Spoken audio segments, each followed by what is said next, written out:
I had to get away from my family, from the outer city, from doing the dirty work of the guild. And so I did, running straight into the open arms of the Flaming Fist Mercenary Company, out of the ashes and into the fire. For every problem the Sword Coast faces, there is a Flaming Fist to squash it. Collateral damage was a word I got to learn the meaning of firsthand. Made it easier to live with, for a time at least. But that is not who I am. I am not like my friend, Captain Zood. I will prove that with how we solve this mission that we have been drafted for. No shortcuts. I will serve Gond and the city of Baldur's Gate honorably. This is Red Moon Role-Playing.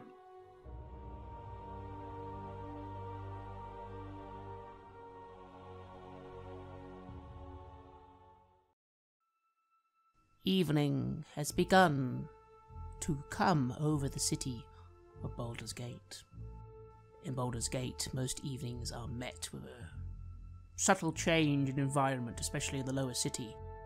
A great amount of fog and mist rolls in from the river and often covers the city by night, giving it a rather unpleasant feel.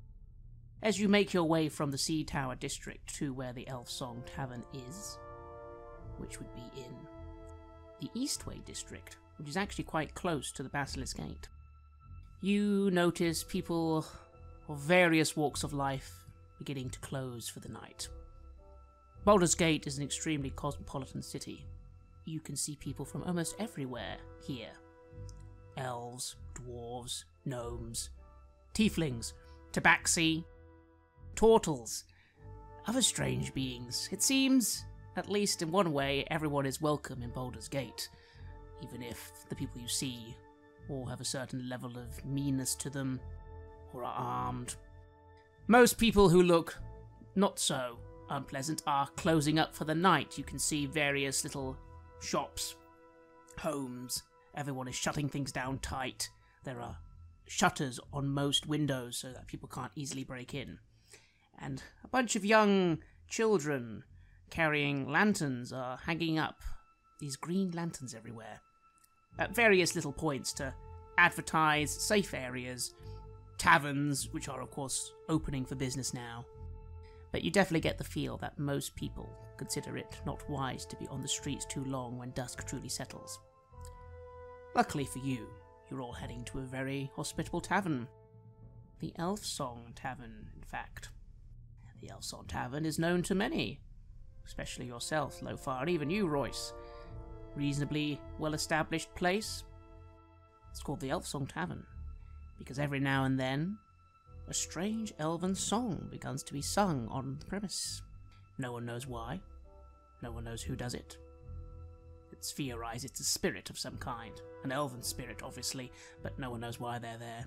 But people are used to it, and while they always pause to listen to the song, it's not considered normally an unusual thing to suddenly hear singing coming from the tavern.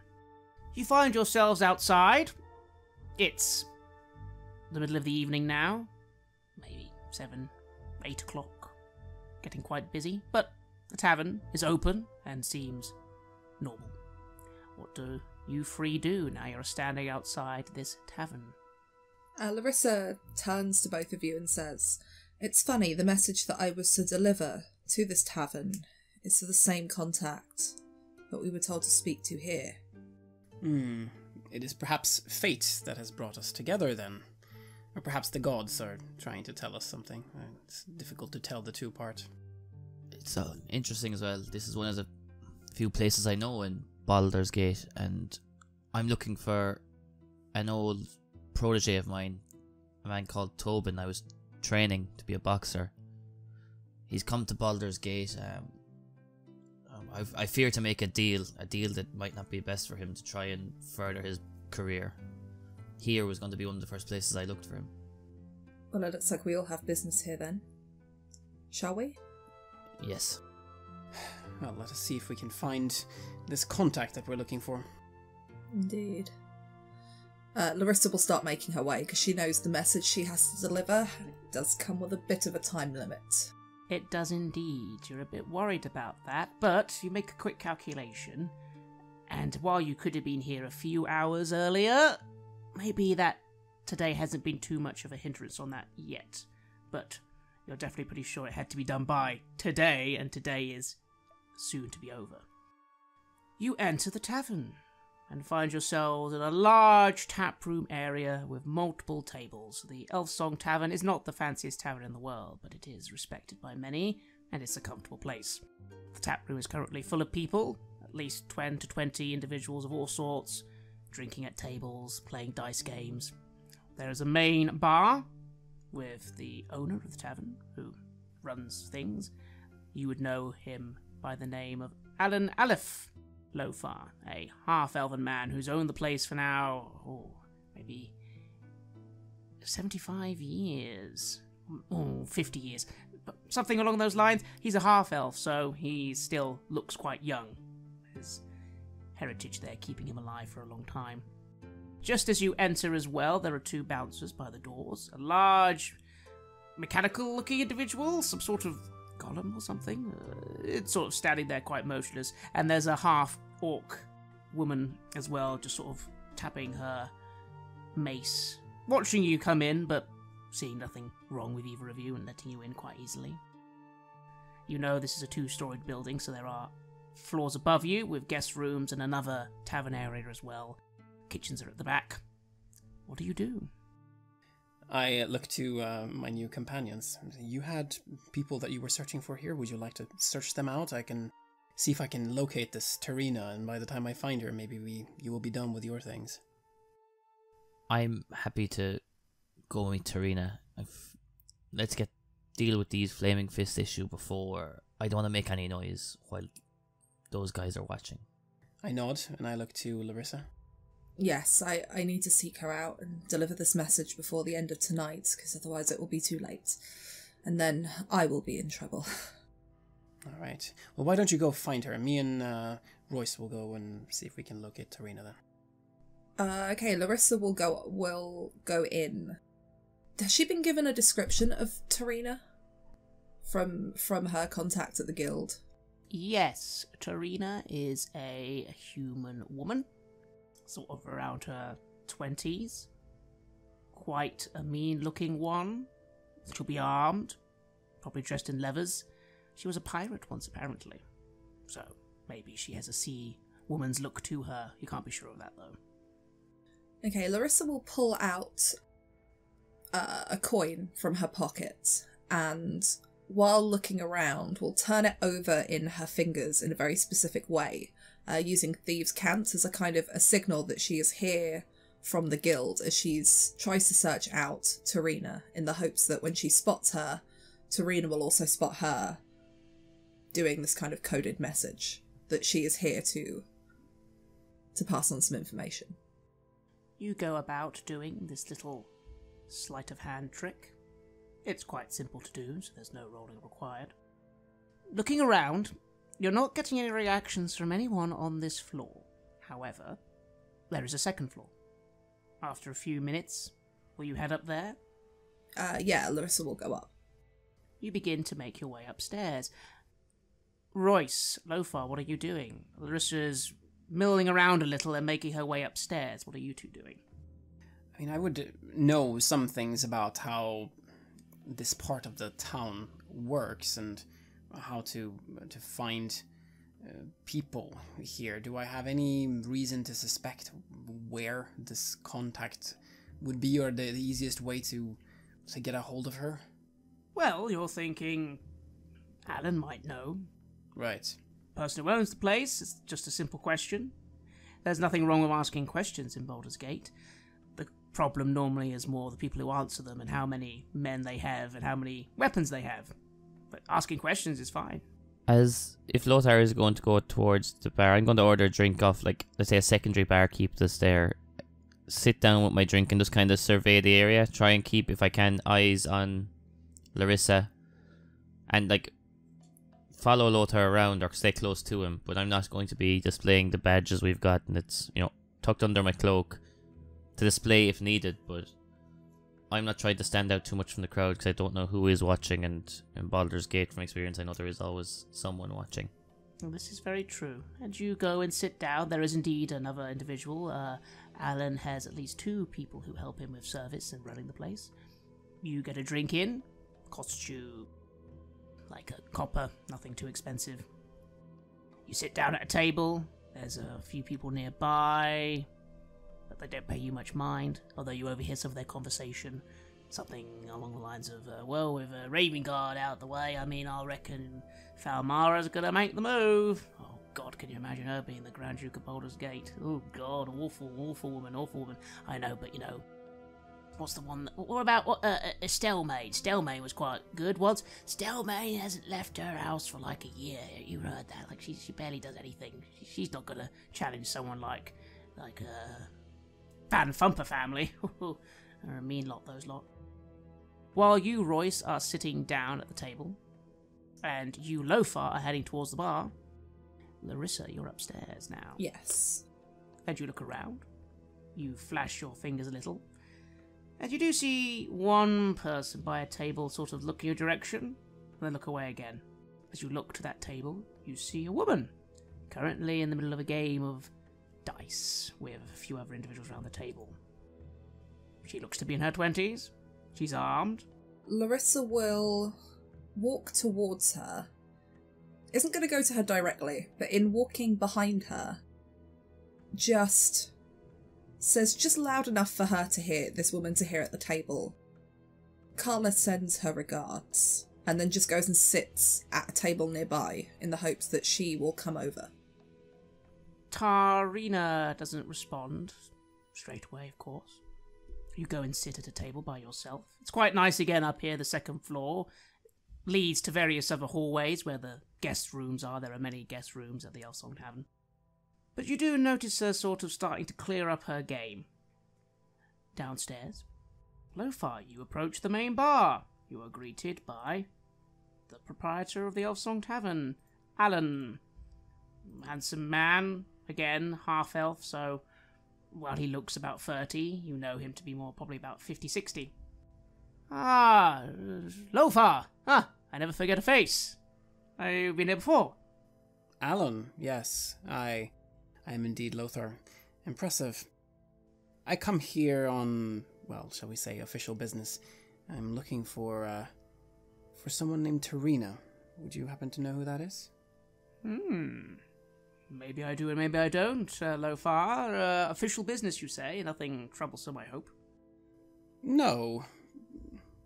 Working for the city, trying to get things under control, make him calm down. It is in the best interest of us all, right? That things calm down. We've had a few bad years, haven't we? Well, as long as you're not here to cause too much of a ruckus, you know the rules. You have to pay for broken furniture, and anyone you want to beat up, I'd prefer you did it outside. Well, I point towards my garbs and my symbols of Gond and everything that shows where I'm working and who I am. I'm not here to cause trouble, please. Do believe me. He nods. He is a reasonable individual. He's not an unpleasant man. Well, very well then. It's no secret really. Tarina, I believe, is upstairs right now. They're having a game of dice with some of her friends. All right. I suppose I shall go find her then. Thank you so much, Alan. And I make I wink at Royce if he's following what I'm doing, and sort of motion towards upstairs. Royce, what do? You see Lothar give you a bit of a signal, perhaps? I'll pick up my drink and follow on to tag along to make sure everything's okay. As the pair of you are heading up the stairs, something does happen. You start to hear a strange, ethereal song drift through the tavern. This isn't too unusual to you, Lothar, although maybe it's been a while since you've heard it. However, you do notice that Alan, and in fact a lot of the patrons, they all quiet down to listen. This is standard for the tavern. But as the song goes on for a minute, as you're walking up, people look a bit confused. And when it ends, there's lots of talk and people saying, what's going on? Oh, that was a bit strange. It doesn't sound like that normally. But you pay this no heed, really, as you are heading upstairs. Meanwhile, upstairs, you've also heard this weird song, by the way, Larissa, and notice a few of the patrons looking a bit like, that was different. And while this has happened, this woman is coming over towards your table. She gives you a bit of a look, puts her feet up on the table, leans back, and as this happens, you, from the corner of your eye, notice your two friends, or work colleagues as it seems to be, heading up to the floor as well. What do you do? She very quickly leans forward at the table and says, I have some companions here and we are on official business, but the message I have from you is not for that. I've been asked to tell you that Captain Sesprin is coming for you. It's best you make your way to Twin Songs, and Straight Stick will be happy to welcome you. She gives you a little bit of a look, leans in. The captain, eh? That's not the best of news, you know. I was really hoping he'd been eaten by a kraken a year ago. Let me guess. Straight Stick is going to, of course, be wanting some services in regard to me going down to Twin Songs, right? I don't know, that's the message I received, Tarina. That's the message I was asked to take. Anything else, you'll have to speak to Carla herself. I see. You are? I'm Larissa. Oh, I remember that name. Alright, I'll take that tip then. But then, hang on, who are these two approaching? They're companions of mine. We were, annoyingly, framed for some kind of riot, and apparently we now have to do the Flaming Fist a favour. We were, in fact, aside from my message, sent here by one of the guard captains, said that you were a contact of his, that you might have seen something about some murders. That I might, my dear, that I might have. Let me guess, Mr. Zooch, of course. Well, this is an interesting colliding of coincidence. All right, then, I'll listen. But yeah, we'll keep stum about our business, eh? I'm guessing they're not with us, are they, your two friends? No. They are aware I had a message to come here, but not who from or what its contents was. Very well, then. Very well, Larissa. Not badly done. I am going to, shortly after our meeting, make my way down to Twin Songs. Maybe very quickly. But let's see what your friends want. Lofar and Royce, you come towards Larissa, who you notice is chatting with someone. You're not quite sure what they were talking about, though, and they seem to stop as you arrive. What do you two do? Tarina, is it? Oh, my lovely, that's right, Tarina. Oh, aren't you a handsome boy? Thank you very much. Zooge sent us. Has Larissa told you what we're looking for, what we need? Oh, Larissa here did mention something. Come have a little sit down, all of us. Let's all talk. I haven't got very long, I'm afraid. I'm going to have to be going very soon. She gives Larissa a bit of a look. Larissa just kind of nods. What can you tell us of? And Royce leans forward and kind of in hushed tones. What can you tell us of these rumoured cultists? Well, I can tell you one very simple thing, my friends. I'll be honest with you, it was going to cost you a bit, but it turns out that a very lovely little angel has come down from on high and given me a little favour, and I don't really have time to haggle, so I think I will just give you this one on the house, because I'm such a wonderful, lovely person. Again, she gives you a bit of a look, Larissa. And Larissa nods. So, it's very simple, really. Zooge wants to know where some of the dead free lot are hanging around. I think I know where they're hanging around. Well, one place anyway, you know. They are all over the city, and we're not going to get rid of them all overnight. But a friend of a friend has noticed a bit of activity among their sort. They do like to dress up, and sometimes the bodies they use for other reasons other than just leaving them out in the streets. Sometimes they like to take people with them. And he's seen some pretty strange stuff the last few days by a bathhouse. It's not too far from here, actually. Quite a nice little place by the day, but they say at night they've seen comings and goings. You want to look somewhere? I reckon that's a place to be looking. Is there anything else that you can tell us about these cultists or about the bathhouse? Anything that may help us solve this in a diplomatic manner, perhaps? Diplomatic manner? Oh dear, love, you're not going to be in luck there. These sorts are probably just going to try and eat you, kill you, skin you alive. They worship the god of murder. You might be able to get a few words in, but it's probably going to be along the lines of, do you want to be murdered for the great god Baal and bask in his glory? That sort of thing. They're not really talkers. But, well, if I were you, I'd watch before I act. At least a little. Get some eyes on the situation. That sounds pertinent. Are the cultists, do you know from which part of society they come from? Are they from the rich, the poor? Where are they recruiting their members from?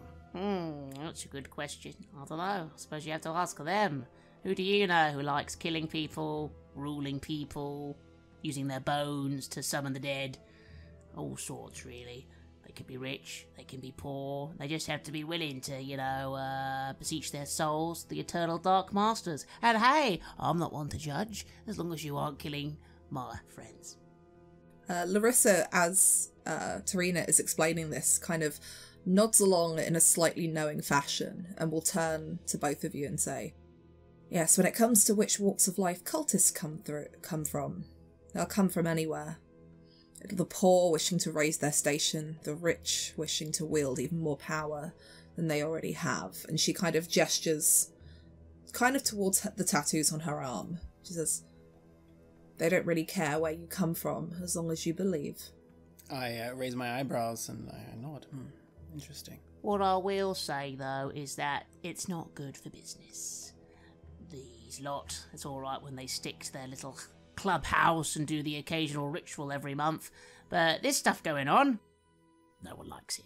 They've killed a few of my friends, they've killed some people from the upper sea, they're killing everybody indiscriminate and pissing everyone off, if you get my meaning. So I can assure you that not only do the Flaming Fist want them taken care of, but I know quite a few people who'd like them, at least for the moment, put back in their place, which is in the sewers, or, hanging out in a mansion somewhere.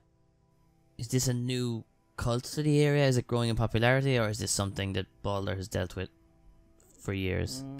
They're around for years, my friend, especially Baal. Years and years ago, we've had a bit of a problem with his lot. The Baal spawn, his prodigy or something. A lot of them have come through here hundreds of years ago, and some of those are still around. No, they're part of the fixture around here, but what I will say is normally they keep to themselves or only do a little bit of murdering on the side. This sort of thing makes it seem like, I don't know, either something's happening they're interested in, or my money would be that someone's getting them to do it. Make a scene, because that's what they're doing, making a scene. Something is clearly happening. I mean, what's going on with Elturol as well? I mean, there's something afoot. I can feel it. Indeed. Well, my friends, unfortunately, I think that's all you're going to get out of me. I would like to be heading off soon. So at this point, roll me a perception check, everyone. 22? 15. 13. It's quite a loud tavern, and so Lothar and Royce, you'd find it hard. You'd be hard pressed to just randomly hear something happening downstairs. But you, Larissa, definitely just catch on the edge of your hearing someone downstairs, someone calling out, "Tormina! Where's that bloody Tormina? Anyone seen a Tormina around here?" You can tell, looking forwards, that Tormina has heard this. "Yes, gentlemen and madam, I'm afraid my business is concluded. I've got to go, if you'll excuse me." She stands up and starts reaching for something in her bag that she had with her. It's a bunch of rope. She starts then walking towards one of the windows, which is currently shuttered. She unshutters it from the inside and is getting the rope ready to attach to the window. What are all three of you doing as she suddenly gets up and, as far as she's concerned, business has been concluded? Larissa, is there another window that, I'm assuming she's going out one that will drop into like a side alley? Yes. Is there windows upstairs that look over the front of the establishment? Yes. Larissa will go towards that, will walk towards her and say, "I can help you out here. Could you quickly give me a name of somebody we can trust in this city?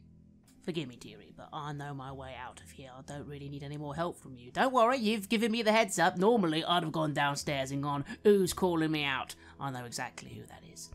But, well, I would say, keep in mind that we're all trustworthy. Are you new to this sort of thing? You new to the city? New to the city. New to this guild. Carla, did you say? Yes. Carla will probably come by to check on you soon, so again, talk to a few people, throw her name around. The cutter keeps her word on things. If she sent you to help me out, she'll appreciate that you have indeed helped me out. As she's saying this, again, very skillfully, you note, she's already attached the rope to the window, opened it, and then just jumps out, holding onto the rope to then quickly rappel down the back of the building. Larissa will cast Minor Illusion over the window so that you can't... It just looks like it's partly open and you can't see where the rope has been attached. Because presumably whoever's downstairs is going to be coming upstairs. Very good. Yes, you cast Minor Illusion and it perfectly creates the illusion, I'm guessing, of just a closed window. Yep. Then, in seconds, this Tarmina's exit has been quite skillfully covered up. You notice no one else on the floor seems to care that this has happened. Like, the two people she was playing dice with, if anything, just go nod to themselves. Although maybe you, Royce, and Lothar are a little confused as to why your contact has suddenly exited. What do you do? I just shake my head, but I say, well, at least we got what we needed. I suppose we need to find this bathhouse. We need to get this done. Yeah, let's deal with this as quick as we can. It may be in our best interests to say that we have not seen Tarina. And Larissa just gives you both a knowing look. Let us not announce that, yes. Alright, I begin making my way down and trying to look as official and as much of a cleric of Gond as I can. And you do so. And as you're all three of you heading down? Larissa will trail behind a little bit because all three of us exiting at once might look a little bit odd. Of course. Two of you start heading down the stairs. As you're heading down, you see a very gruff-looking, muscled individual heading up. But he doesn't pay attention to you. He just shoves past, goes upstairs. Larissa lingering back a little. You will see this man come up the stairs, start looking around, look to your illusion, not see through it. Say to some of the people at the table, Tarmina, oh, we're looking for a Tarmina. No, Tarmina. They all shake their heads. This man looks annoyed. What do you do? Larissa will, at this point, because she's going to imagine that Tarmina would have taken the rope with her. She wouldn't have just left it dangling, obviously. Will, while dropping her illusion, just open the window so that when she drops it, it's not noticeable. Taking just a deep breath and be like, oh, it's far too hot and hazy up here, just kind of to herself, and then carry on down the stairs to meet with her companions, now that that's all been covered. Yep, you see this man give you a 10-second look. He's not interested. He looks, in fact, to that open window, blinks a little, looks like he's going to go over, and then doesn't. And you, of course, did notice that when you dropped the illusion, the rope was gone, and if Tarmina had the skill to get out that quickly, you're pretty sure she will be long away now. These people still are in the tavern and just questioning. So it seems as if you were just in time, although it does occur to you again, if you'd just been, 10, 20 more minutes later, you may have failed your mission. Downstairs, you two head to the main bar. There is no one blocking your passage. You do see a very large, grizzled-looking man with a very large beard, eye patch, peg leg, wandering around. There's anyone seen this bloody Tarmina? You tell her the captain's looking for her. Oh, find her, that bloody woman. And, well, that's what he's doing, but he's not bothering you. Do you all start exiting the Elf Song Tavern?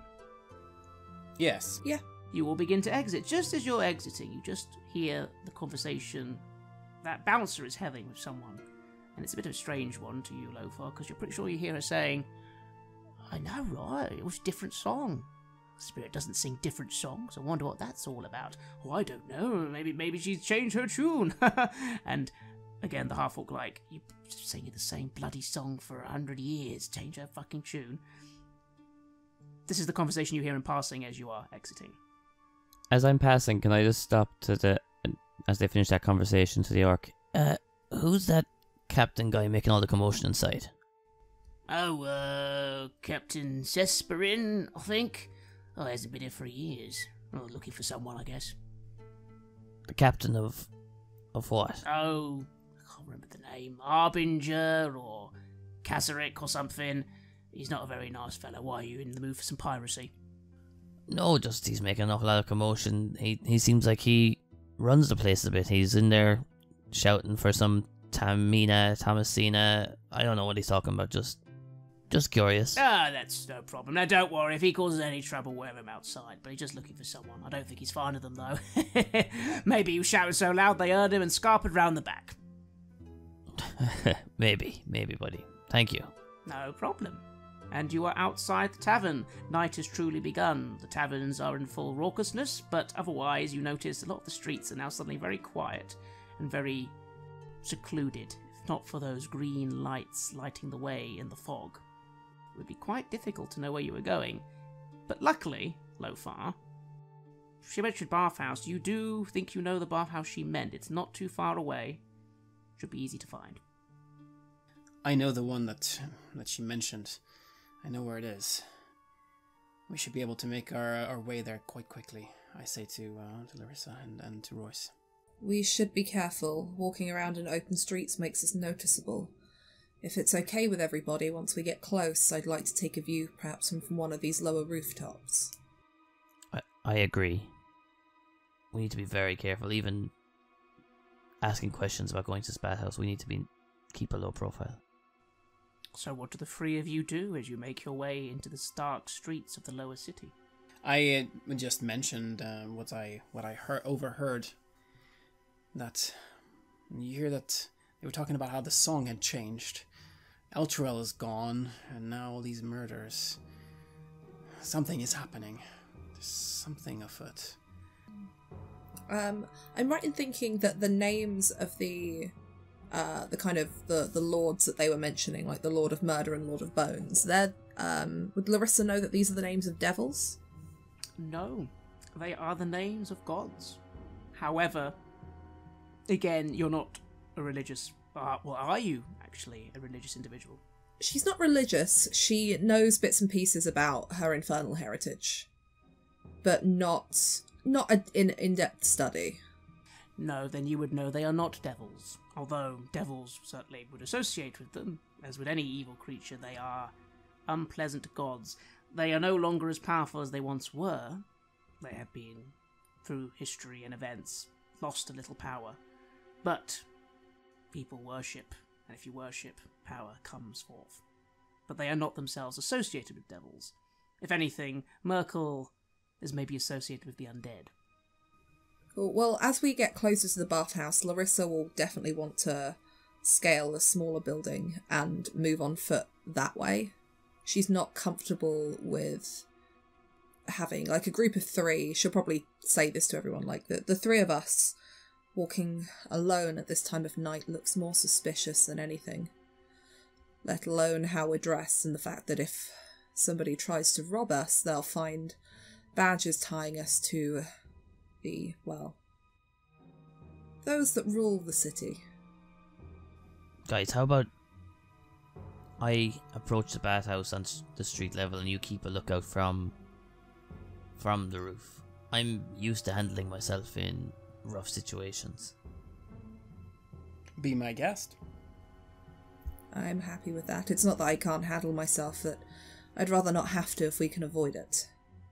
How are you going to scale a building, Larissa? Are you going to try and find somewhere where maybe you can just climb up? Or, again, the lower city, the buildings are quite close together, but some of them are quite tall. Do you have any gear that would help? I do have a burglar's pack, so I think I've got some rope. But Larissa, also being a tiefling, does have a kind of almost prehensile tail, which she uses to aid her in climbing with balance and stuff like that. She's a pretty skilled acrobat. This is true. In that case, simply make me a dexterity acrobatics roll. 16? Already as you go down to these quiet streets, there is not much traffic anymore. In fact, there is none. Things are eerily silent, as you can see that most buildings are closed up, shut up. People clearly don't like to draw attention, as you said, at this time of night on the streets of Baldur's Gate. You know, Lofar, that the Flaming Fist doesn't really patrol that much, even at the best of times, and really anything can happen on these streets if no one's watching. Still, you find a little place, get a bit of rope out yourself, and find a little bit of a purchase onto a roof. As you emerge, the fog kind of is a little less bad, still mostly everywhere, but you at least are slightly above it now, and get a slightly clearer view of at least a few buildings ahead, and you are now indeed above the others, quite skillfully, I might add. What can she see of the bathhouse from up here? So you think through the gloom, if you've got the right place, you can see this bathhouse. It seems to be a one-story building, with stained glass windows and clay roof tiles. 10-foot tall walls enclose a large courtyard outside the southeast corner of the building. The doors, currently closed, seem to be engraved with images of smiling nymphs dancing and frolicking in the water. Also, from up here, you think you notice a light, a lone light, approaching this bathhouse from street level, just around the corner. The two below will not have seen it. What do? Larissa will take out another coin from her coin pouch, just a kind of like a copper, and will drop it down towards the two who are two companions on the street, almost as, because I'm assuming they know where she is, as something that won't make a lot of noise, but will make them look up so that she can put her hand out and basically signal that she sees somebody. Yes, Lofar, Royce, you saw Larissa take a moment to do a little bit of scouting, as it were. She went up, and then, a minute later, a coin falls down. Not making too much noise, just clatters in front of you. What do? Well, I take that as a signal that there's something to look out for. Is there any place close by to perhaps get out of the street and be able to be less seen? Yes, there are alleyways all over the place, and if you want to move forwards a little, you can quite easily see somewhere to quickly duck in. Then I shall do that. Royce, Lofar has seen a signal and gone to hide in a little alleyway just to the right of the main street where you were heading, and the bathhouse awaits. You can't see anything other than the coin that's just fallen down. As the coin drops, look up, kind of Larissa gives this signal. I'm going to kind of hold my position just off the side of the street, kind of under one of these lanterns, maybe. I have a set of dice. I'm just going to be kind of playing with the dice on the side of the street, trying to kind of fit into the fabric of the city and try and look inconspicuous, cloak over my head. Just trying to keep an eye on these figures approaching. You do so. Again, you are the only person on this street who can be seen. But maybe, if you're by yourself, if they're not looking for you, you'll be okay. You will wait a moment. Larissa, from your vantage point, you see the light. A torch light. Yes, someone has a torch. Someone is walking towards the bathhouse. You can't quite make them out from here. Again, you can see the torch, but they're quite a large figure, and they've obviously got a bit of a travel cloak on. But they seem to be heading towards the bathhouse, and heading towards the doors. They go through this courtyard I mentioned. There's a nice walled courtyard outside. And they head towards the great double doors and knock on it a few times. Lofar, you can see this as well from down below, although you're trying to keep out of sight. And you, Royce, can see it perfectly fine, as you are standing out in the open. And you do notice that the individual, again, you can't see them very well, but they don't seem to have looked in your direction. It seems they are focused on arriving at the location. Can I tell if they're lit up by this torchlight, the pattern of the knock that they use? Is it just like a simple just knock on the door, or is it looks like there's an actual kind of pattern or a rhythm to how they're knocking?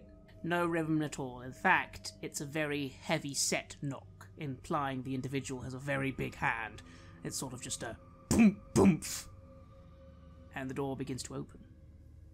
Larissa will pay special attention to the look or the dress of anybody that answers the door. Well, again, as you're all doing quite a good job of scouting and being out of the way, you all kind of get a different angle, but you see the same thing roughly. You see the doors open, and two individuals are waiting. They are dressed in travel cloaks. There's something a little off about these cloaks. They look very dark, almost darker than the darkness around you. Even with the torchlight that should be illuminating them, it doesn't seem to really get past anything. You can't see their faces, what they have on them, just shadowy figures in a way, although they are humanoid. There's a bit of conversation. You also notice now that this individual coming in is very large, probably 6 foot, 7 foot tall. He towers over these two, and after a little conversation he enters, and they close the doors behind them. What do you all do? Does the bathhouse itself have windows? It does, yes. You'll have to move over, though. You'll have to do a bit of wall hopping to hop onto that little wall that surrounds the courtyard, but then you think you'd see the windows. They are stained glass windows, though, so you're not sure you'll be able to see very well through them. And what's the roof like? Is it like a brick or a thatched roof, or does it have like glass panels on the top? It is a thatched roof, quite pleasant looking.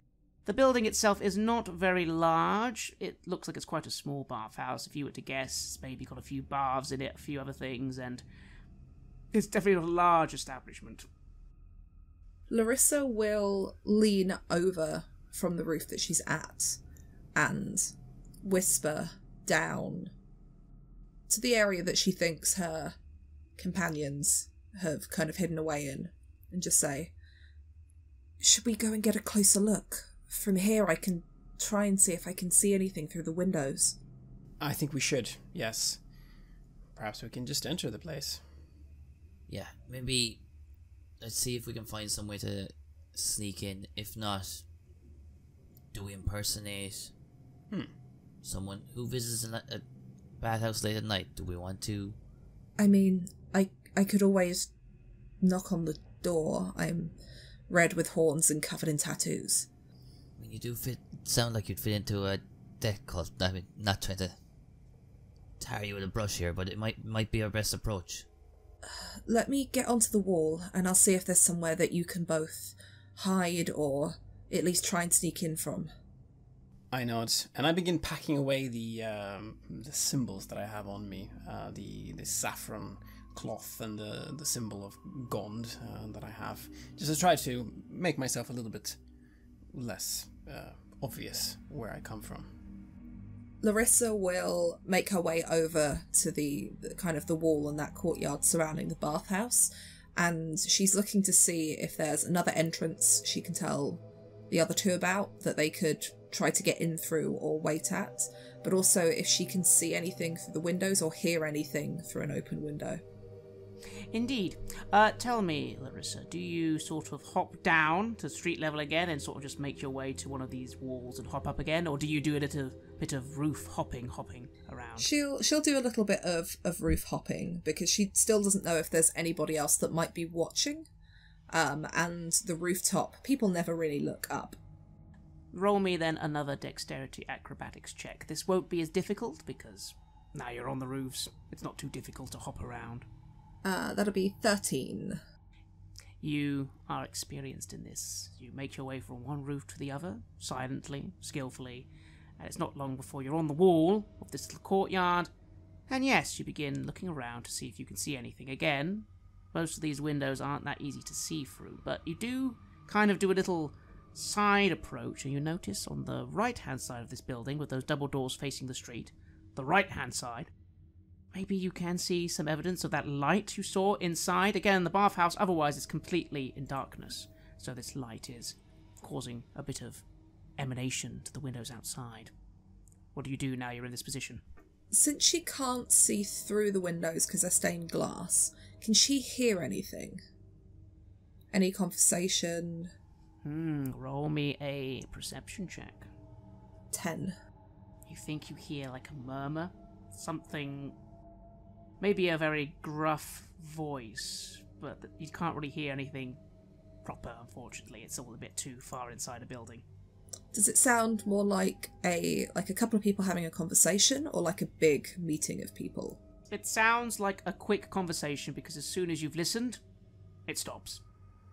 And then you see the light vanish from the windows. Okay, Larissa will make her way back to the other two, and she'll say, there was a light, a couple of people talking, and then it went out. I don't know if there's even anyone still in there. They may have an exit out of the building. Bathhouse like this might have access to the sewers.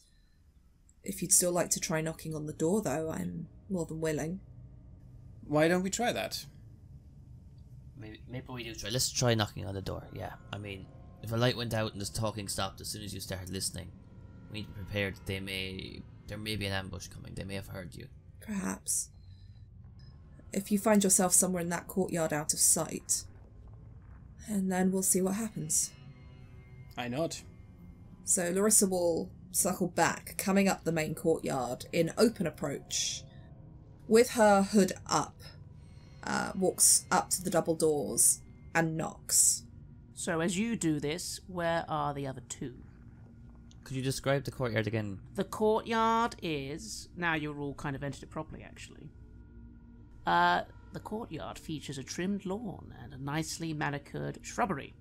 The yard is decorated with white marble benches and stone fountains, each in the form of a smiling nymph, tipping a jug that spills water into a circular stone basin.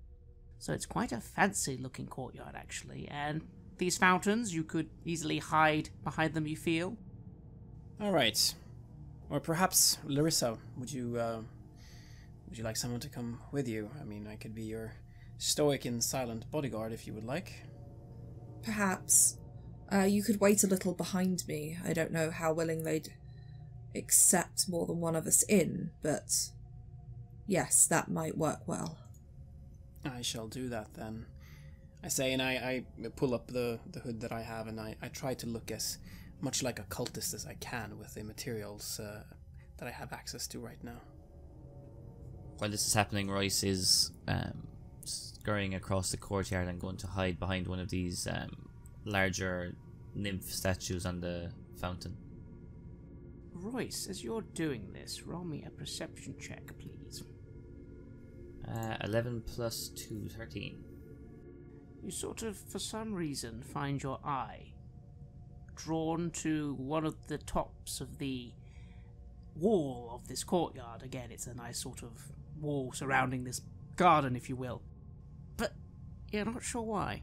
There's nothing there. There's nothing there, and you kind of then shrug it off. You're not sure why. Something in you wanted to look there at that moment, but there's nothing there, and you don't see any movement of any kind. Royce shakes off whatever strange notion his mind has played, tricks are playing on him, to focus on a task at hand, and goes back to getting out of sight of the door. Preferably somewhere where his body is covered, but he may be able to get some line of either Lothar or Larissa to see if they gain access to the door. Would you like to roll a stealth check? 13 plus 5, 18. Oh, yes, you blend in nicely. You're good at being still. And again, to be honest, it is apart from that weird green light coming from some of the street lanterns, this location is now completely in darkness.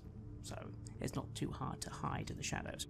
So, Larissa, you have Lothar by your side, and you approach these wonderfully decorated doors. What do? You knock?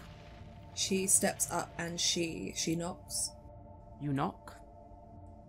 After a moment, you notice no new light.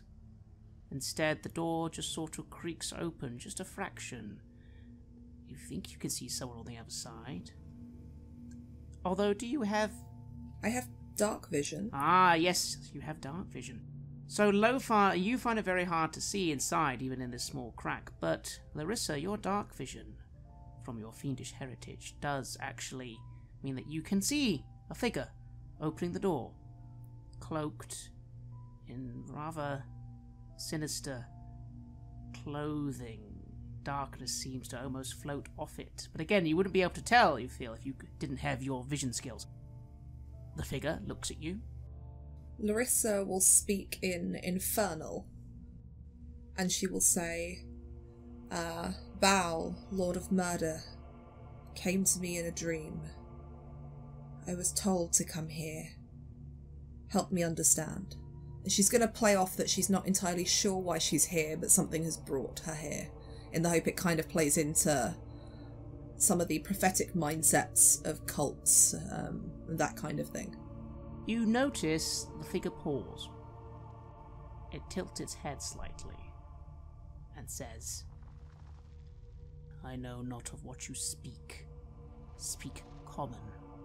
She'll then repeat it in common and say, Forgive me.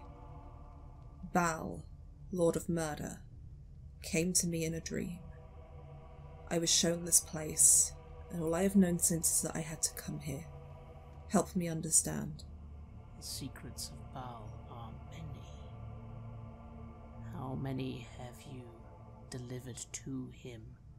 None that I know of. This started a week ago, 2 weeks ago. Dreams of his image. Dreams of this building. I went through a lot to try and get into this city today, after all of the problems at the gates. Please, I don't understand. I don't know what this is. I don't even know who you are. I just know I had to come here. And the city is not safe at night. Forgive me, I have companions with me too. Trusted ones. Well paid for. Roll me a deception roll. 21? 21. The individual opens the door ever so slightly more. The bathhouse is completely in darkness. They look at you. They look at Lofar. Your companions. They are paid for, you say? Paid for, and paid well. And believe me, if any of them speak, I am more than capable of silencing them myself. Are you now? The individual leans forward. Again, you can't see a face. It's a little unnerving. It seems to be covered by these shadows. Come in, little one. If what you say is true, Baal will know. Enter. Larissa will call back to her two companions. She won't name them, but she will just shout, "Come, please." I nod silently. I'll step out and follow on as well. And so you enter the bathhouse, completely shrouded in darkness. Although, again, other than the darkness that seems to emanate from this individual, the darkness around you is natural. There are just no lights on. The bathhouse is a bathhouse. It doesn't take long to lead you to some rooms at the back. It's just a place with various, public baths where people can come, pay a few coin, have some nice, soothing bath oils, that sort of thing. You are led to a back room. You enter. Immediately as you enter, you notice another figure emerge, almost looking very identical to this one. How is everyone feeling as these silent figures come around you? Again, they are not being hostile. Larissa, you think they've bought it, although you wonder how long your story will last.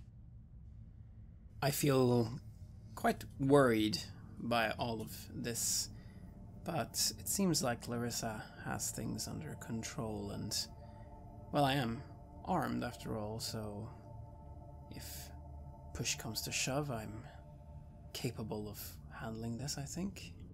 So Royce's similar situation, the nervous energy that's familiar to him prior to one he would have had before fighting, but so far nothing seems immediately threatening.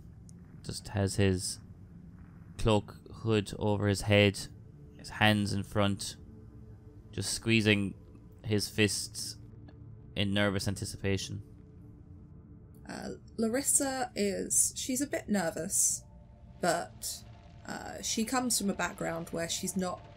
she was at one point very used to seeing figures almost like this, probably much less threatening in, ritual-based setups. And she quite happily takes off her cloak, will hand it to one of her companions to show off, kind of as the leather armour stops at her elbows, the deep red skin and the tattoos, some of which have got infernal script worked into them that are on her hands, and just waits almost expectantly. The figure you've been speaking to moves towards one of the walls and pushes something in. You're not entirely sure how they can see so well in this darkness, but apparently they can. You hear a bit of a rumbling, and then a door slides open. You can see a tiny little bit of light from somewhere down some stairs, as this secret door, it seems, leads to a passage down below. The figure steps through and says, "Follow, child, if you wish to descend to serve the Lord." Larissa will look at both of her companions, making sure that nobody looks like they've got a look of protest on their face, and if everyone seems okay, she will proceed. I have that face where I don't really have any kind of expression on. I just simply nod, and yes, I just simply nod. And so all three of you begin to descend down these stairs, leaving the bathhouse behind and coming to a rather sinister feeling place, a place hewed into the earth, perhaps once of the old sewers, maybe even the new sewers. There are many sewers in Baldur's Gate. As you descend, you hear the figure upstairs moving to close that secret door behind you.